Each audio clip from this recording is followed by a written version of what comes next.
ఇక ఊళ్ళలో అడుగు పెట్టాలంటే ప్రభుత్వానికి వణుకు పుడుతోంది. ఒకవేళ ధైర్యం చేసిపోయినా ఊరి పొలిమేర అవతలి వరకు ఉరికించి కొట్టేలా ఉన్నారు జనం. మరి ఇలాంటి పరిస్థితుల్లో కాంగ్రెస్ గ్రామ సభలు సక్సెస్ అయ్యాని డబ్బా కొట్టుకుంటే నవ్వాలా ఏడవాలా? నిజానికి గ్రామ సభలు ఘోరంగా తుస్సుమన్నాయి. దీనికి సంబంధించిన మరింత సమాచారం సాంబశివరావు ఖమ్మం నుంచి అందిస్తారు. సాంబా, గ్రామ సభలు సక్సెస్ అయ్యాయని ఇప్పుడు ఇంకోటి తెర మీదకి తీసుకొచ్చారు, ఇంకో సక్సెస్ మీట్స్ పెట్టుకుంటున్నారు. అసలు గ్రామ సభలు ఎలా జరిగాయి, అసలు సభలు జరిగింది ప్రజలకి ఏమన్నా తెలుసా? ఒక్కళ్ళు కూడా వచ్చిన పాపని లేదు. అక్కడ ఊర్లలో ప్రజలందరూ కూడా అవస్థలు పడుతున్నారు.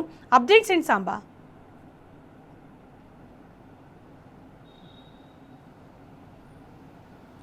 సునీత, ప్రజాపాలన ప్రగతి ప్రణాళిక పేరుతో 99 రోజుల ఏదైతే కార్యక్రమాన్ని ప్రభుత్వం తీసుకుందో అది ఒక అటర్ ఫ్లాప్ కార్యక్రమంగా ప్రస్తుతం గ్రామాల్లో కనిపిస్తూ ఉంది. ఎందుకంటే ప్రజాపాలన పేరుతో జరుగుతున్నటువంటి ఈ ప్రహసనంలో ప్రజల యొక్క పార్టిసిపేషన్ లేదు. ముఖ్యంగా ఏ ప్రజల కోసమైతే ఈ కార్యక్రమాలు నిర్వహిస్తున్నామని చెప్పి ప్రభుత్వం చెప్తుందో వాళ్ళ యొక్క పార్టిసిపేషన్ లేదు. దాంతోపాటు నమ్మి ఓట్లు వేసినటువంటి ప్రజల ప్రతినిధులుగా ఉన్నటువంటి ప్రజాప్రతినిధుల యొక్క పార్టిసిపేషన్ కూడా లేదనే చెప్పాలి. స్థానిక సంస్థలకు సంబంధించినటువంటి వార్డు మెంబర్లు, సర్పంచులు తప్పితే ఎమ్మెల్యేలు ఎక్కడా పాల్గొన్నటువంటి పాపాన పోలేదు. మంత్రులు అయితే అటువైపు కూడా కన్నెత్తి చూడేటువంటి పరిస్థితి వచ్చింది. మార్చి 6 నుంచి జూన్ 12 వరకు దాదాపు 99 రోజుల పాటు ఈ ప్రజాపాలన ప్రగతి ప్రణాళిక నివేదిక సంబంధించినటువంటి కార్యక్రమాలను చేపట్టాలని చెప్పారు.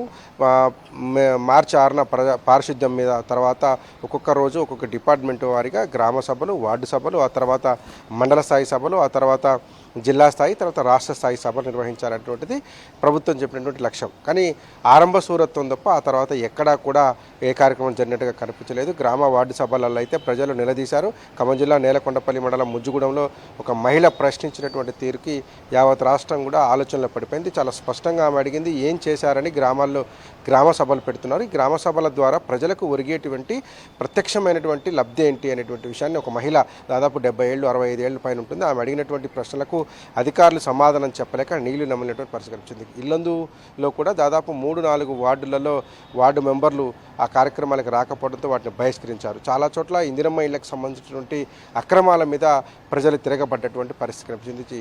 దాంతోపాటు ఈ ఏదైతే ప్రజాపాలన ప్రగతి ప్రణాళిక 99 రోజుల కార్యక్రమం ఉందో దాంట్లో తీసుకున్నటువంటి అంశాలు కూడా ప్రభుత్వానికి గుదిబండగా మారాయని చెప్పుకోవచ్చు.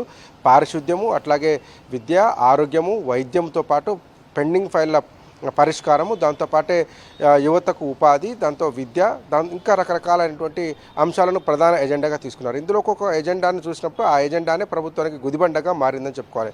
మహిళా సంక్షేమం అనేటువంటి ఒక కార్యక్రమాన్ని తీసుకున్నారు. ఆ మహిళా సంక్షేమానికి సంబంధించి ఏం చేశారో చెప్పాలని అడుగుతున్నారు. 2 తులం బంగారం ఎటుపోయింది, 2500 రూపాయల హామీ ఎటుపోయింది, స్కూటీలు ఎటుపోయినాయి, సైకిళ్ళు ఎటుపోయినాయి అంటూ మహిళలు నిలదీస్తున్నారు. ఇంటికి 2500 రూపాయలు ఇస్తా అన్నారు. కేసీఆర్ ఇచ్చినటువంటి పెన్షన్ 2000 సరిపోదు, 4000 ఇస్తా అన్నారు. దాన్ని ఎక్కడ పెంచలేదు అనేటువంటిది మహిళలకు సంబంధించినటువంటి ప్రధానమైనటువంటి ప్రశ్న.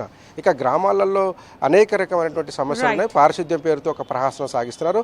కొత్తగానే ఈ మధ్యనే గ్రామ పంచాయతీల ఎన్నికలు జరిగినాయి, ఆ తర్వాత మున్సిపాలిటీ ఎన్నికలు జరిగినాయి. ఇప్పుడిప్పుడే పరిపాలన గాడిలో పడుతున్నటువంటి నేపథ్యం ఉంది.